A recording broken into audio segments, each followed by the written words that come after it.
어느 순간 갑자기 근심이 찾아오게 되고요. 질병이 오게 되기도 하고 걱정거리가 생기게 되면서 잘 나갔던 일이 갑자기 꼬이면서 막히게 되고 재물이 이상하게 솔솔 빠져나가더니 결국에는 몇 년 동안 그 고통을 받는 그 출발이 되는 그 시작이 되는 시기가 분명히 인생이 찾아오게 됩니다.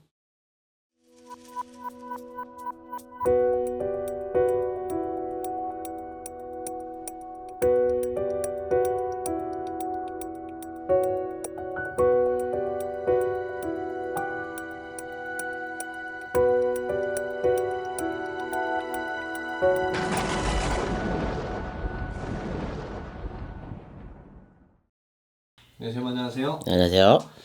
어느 날부턴가 이상하게 집안이 좀 이렇게 싸움이 좀 있고 이상하게 하는 일이 좀 잘 안 풀리고 그럼 도대체 어디서부터 이런 문제가 생긴 걸까? 계절은 이제 그 사계절이 있고 그 다음에 인생도 역시 24시간 365일이 항상 편안하고 웃고 뭐 크게 하고 그러진 않습니다. 근데 이상하게 뭐 10년 동안 크게 문제가 없던 그 집안에 어느 순간 갑자기 근심이 찾아오게 되고요. 질병이 오게 되기도 하고 걱정거리가 생기게 되면서 잘 나갔던 일이 갑자기 꼬이면서 막히게 되고 재물이 이상하게 솔솔 빠져나가더니 결국에는 몇 년 동안 그 고통을 받는 그 출발이 되는 그 시작이 되는 시기가 분명히 인생이 찾아오게 됩니다. 이럴 때 우리는 뭐라 하겠냐면 흔히 말해서 부정 꼈다, 뭐 탈이 꼈다 이렇게 표현하거든요. 거의 무속에서 이제 말하는 그 부정탈 중에 뭐가 있냐면 그게 바로 상문탈이죠. 상문탈이라는 건 뭐냐면 초상집을 잘못 가서 내가 뭔가 묻어왔었을 때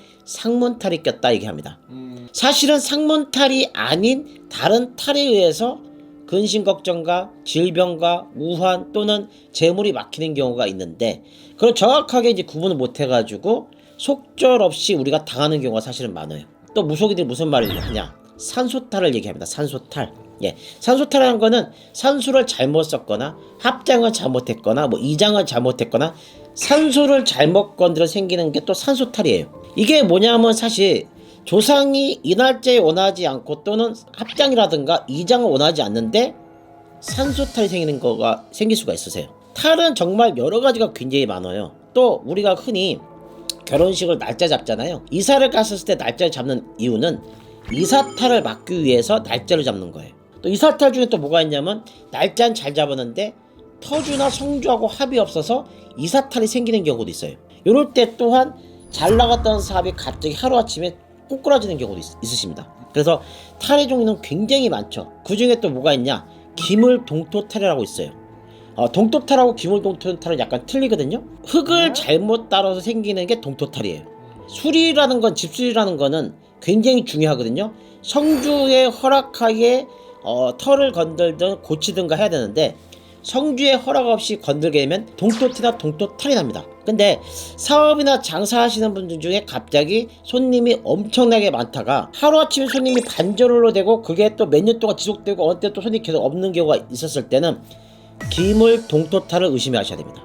물건이 잘못 들어와서 탈이 생기는 게 기물 동토탈이라 말합니다. 우리 인생에는 이렇게 여러 가지 탈과 부정이 굉장히 많아요. 근데 만약에 예를 들어서 산소탈이 났는데 기물동토탈에 관련된 거를 만약에 풀게 되면은 그게 효과를 볼 수가 없고요. 당연히 이사탈을 났는데 산소탈이 났습니다 하면서 또 풀면은 효과가 없습니다. 중요한 게 뭐냐? 이래 탈의 종류를 정확하게 알고 그에 맞춰서 정확하게 풀고 해야지만이 효과를 보고 덕을 볼 수가 있는 거죠. 증세가 나타날 수가 있거든요. 그때 너무 시간을 끄지 마시고 잘하시는 뭐 선생님한테 이제 가서 상담을 받으신다가 해서 그거를 오래 가지 않고 길게 가지 않고 편하게 넘기는 것도 방법 중에 하나라고 생각이 듭니다. 걱정부터 미리 하지 마시고 또 의외로 그런 탈이 아닐 수도 있으시니까 그렇게 해서 좀 쉽게 접근해서 넘어가신다면 큰 문제가 없다라고 신령님께서 말씀하시네요. 벼락다였습니다.